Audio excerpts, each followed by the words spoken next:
welcome to SVG-TV News for Thursday, January 10th, 2019. I'm Investor Bowens with the details. Minister of Education, St. Clair Prince, is encouraging teachers to recommit themselves to the education of the nation's youth. The minister was at the time delivering remarks at the annual Thanksgiving service hosted by the ministry at the New Testament Church of God at Wilson Hill earlier today. Several education stakeholders were in attendance with various church ministers offering prayers to the Ministry of Education and its staff. Minister Prince said the role of teachers is crucial to the future of the nation and that despite challenges, it is important for teachers to continue to show their dedication to their students.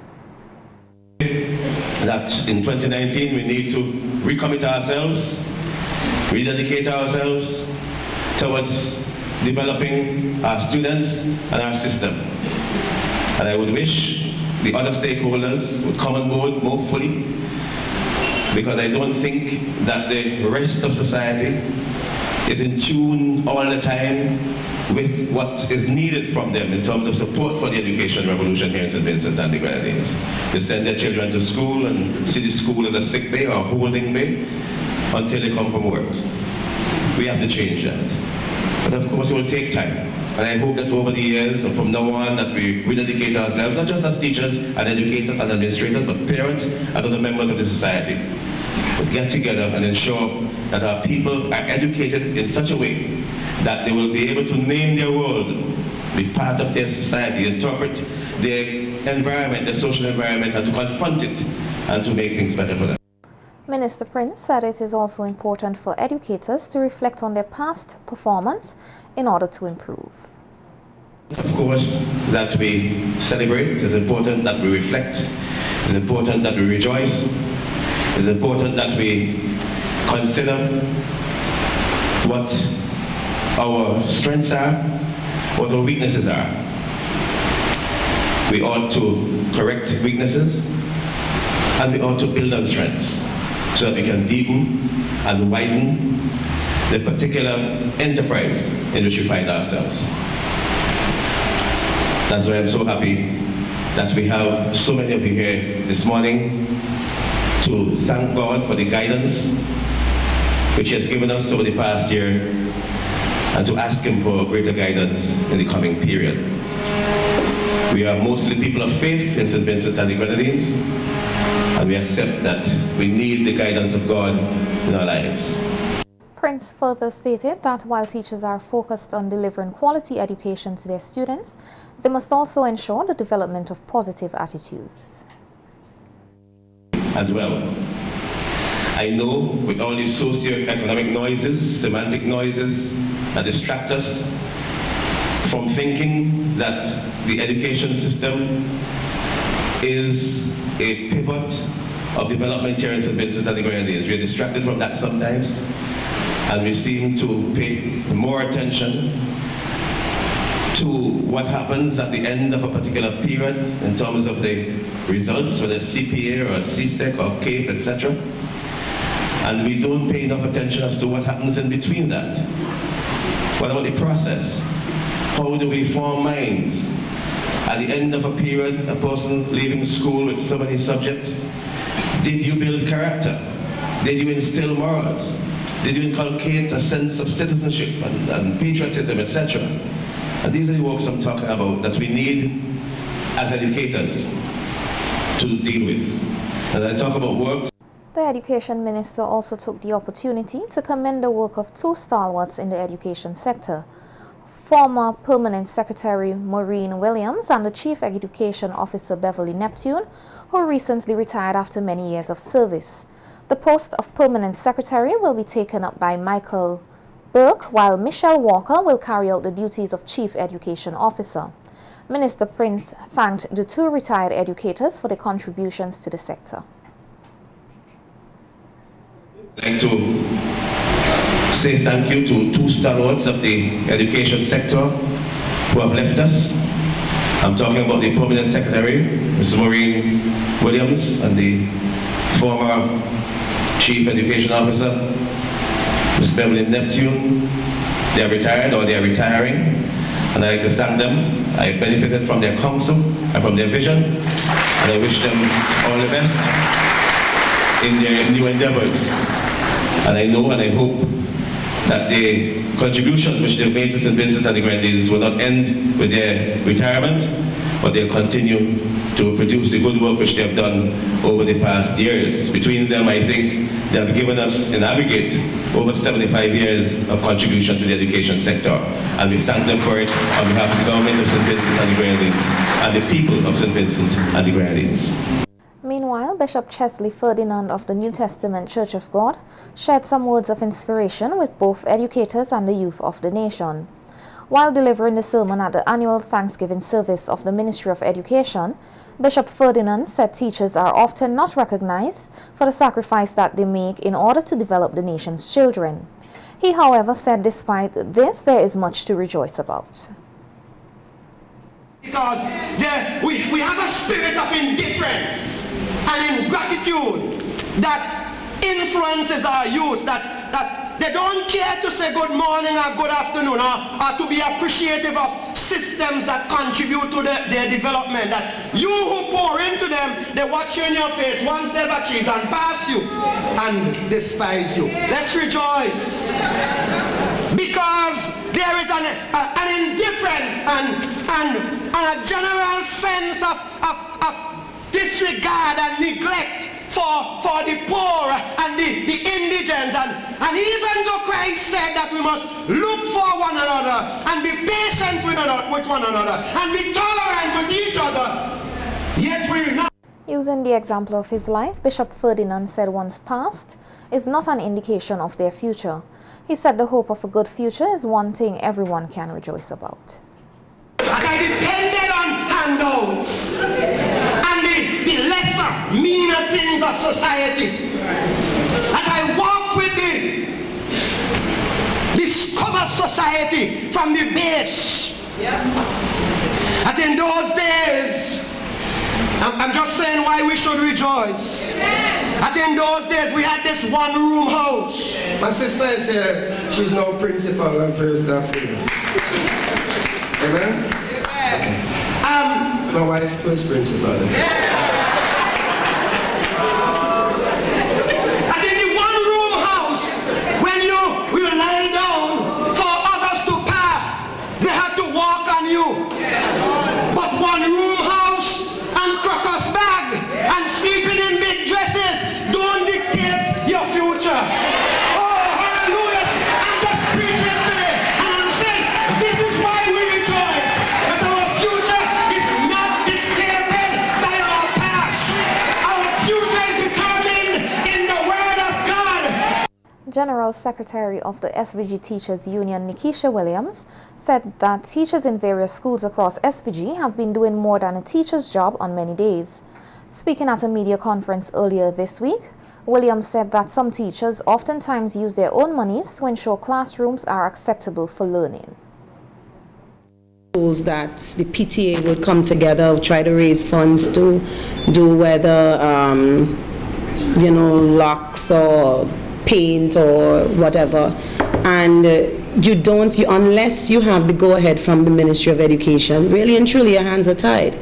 I teach in the tech VOC areas, and it is not as easy as it sounds. Yes, it sounds good, and it might even write good on a paper, but there is a certain protocol that must be followed, you know. So it is not for us in the tech VOC areas to go fix a window or go fix a door or to do some lighting fixture. It's not within our it's not even within our job description either. So Williams said that as it regards maintenance, reports are usually taken, but the waiting period to have the situation fixed sometimes take a while. AXA is responsible for the maintenance, repairs, whatever, of all government buildings. That is the body that is responsible for everything from roof, electrical, whatever. They're responsible for it. But what you find in most cases is that reports are done, and that's as far as it goes. A report is a report, and it goes no further than a piece of paper. And if you were to have a conversation with teachers in any school, there's always a team from Braxa showing up to take a report. But that's it. Last year, there were reports by the SVG-TU where several schools were found in disrepair. Tomorrow, the leadership of the SVG Teachers Union and the Public Service Union are expected to meet with Prime Minister Dr. Ralph Gonsalves, where these and other issues are expected to be addressed. The Barley Secondary School will celebrate its 48th anniversary tomorrow, January 11, 2019. As a part of the celebratory activities, the school will tomorrow host a ceremony at the school grounds from 10 a.m. under the theme, Striving Ever Higher, 48 Years of Excellence. At the ceremony, past principals, teachers, and students who have contributed to the institution's growth over the years will be recognized. Addresses will come from 4 past principals and 1 member of the first class of the institution when it started in 1971. The feature address will be delivered by past student Gideon Nash. Students of the school who are in good academic standing and have performed well in extracurricular activities in the last school year will also be recognized. This school said this initiative is in an effort to boost students' confidence and inspire other students to want to achieve great things so that they too can be recognized. A team of doctors with the World Pediatric Project have successfully completed their first batch of surgeries at the Milton Cato Memorial Hospital. 12 children, 5 of whom are Vincentians, were screened by the Children's National Hospital in Washington, D.C. with the help of local medical practitioners. Lead surgeon for the General Surgery Mission, the first for 2019, Dr. Jeff Luckish, told SVG-TV News that the screening process and surgeries went smoothly. On Sunday we saw about 40, maybe a little over 40 children, and we selected about 15 of those children, I think. I don't know the exact numbers, but 15 kids that we provided operation for. This may very well be the last operation I do this week on this child, and they've done very well. We have some kids over on the ward that are recovering, but doing quite well. Folks are very happy. It's been very successful so far. Dr. Luckish said that most of the surgeries were reconstructive surgeries done on babies. A lot of children have diseases of their colon where they cannot have a bowel movement normally. We have to reconstruct their colon. Some little babies are born with no outlet to their colon. It's called imperforate anus. So we have to reconstruct their anus and create the orifice that they can have their bowel movements. There's other children with neck masses that we have to take care of. Children with other disorders of their bowels that we have to reconstruct as well. So that's a majority of the children are those types of kids. The team of doctors leave tomorrow, and according to Dr. Luckish, he is confident in the medical team who will be monitoring the recovery progress of the children. Probably by next week they'll be all on the road to recovery.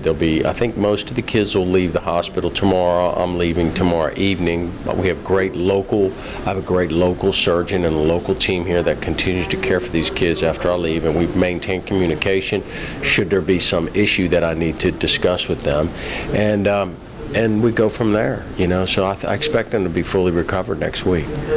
The United Nations has declared 2019 as the Year of Indigenous Languages, and here in St. Vincent and the Grenadines, the indigenous language is Garifuna. While the language is mostly extinct in SVG, the Garifuna Foundation is looking to revive it. SVG's national anthem was translated in Garifuna recently, but according to President of the Garifuna Foundation, David Darky Williams, there is no one living in SVG who is fluent in the language, and that they are making headway with the reintroduction of the Garifuna language. We have made many attempts in the past to get it done. We have not been successful. I think we are a lot closer to getting it done. During the course of this year, there is a collaborative effort that is going on between us and a facilitator in Belize, and we have to work on that, develop the program. We are trying to involve others So it will not just be the foundation carrying this thing all by ourselves. Williams said now that the UN has made such a declaration, the Garifuna Foundation will be seeking the support of the Ministries of Education and Culture to execute their plans in the revival of the language here. Other people, if possible, the Ministry of Education, we have not approached them yet, but we will see how that works out. But that is, at least we are using the impetus of the declaration of this year, of the year, as the year of indigenous people. We're using that impetus to help to take us forward in terms of getting the language instituted somewhere, somehow in St. Vincent. Of course, we will start as small as we have to and build from there, because that is going to be a long-term project. The Garifuna Foundation has received help from a Vincentian living in the USA who teaches the language for 1 year, but Williams said this is not enough. To the point of the exile, the language was spoken, and the exile was in 1797. After that, then specific efforts were made to cut out everything about Garifuna heritage and culture. So people could have been sent to prison, for instance, for speaking the language. You know, and when you have continuously 200 years of that, maybe not even 200 years, maybe just 50 years of that kind of suppression of what is naturally yours, then if you want to survive, you obey the new laws and assimilate into this new culture that has been forced upon you.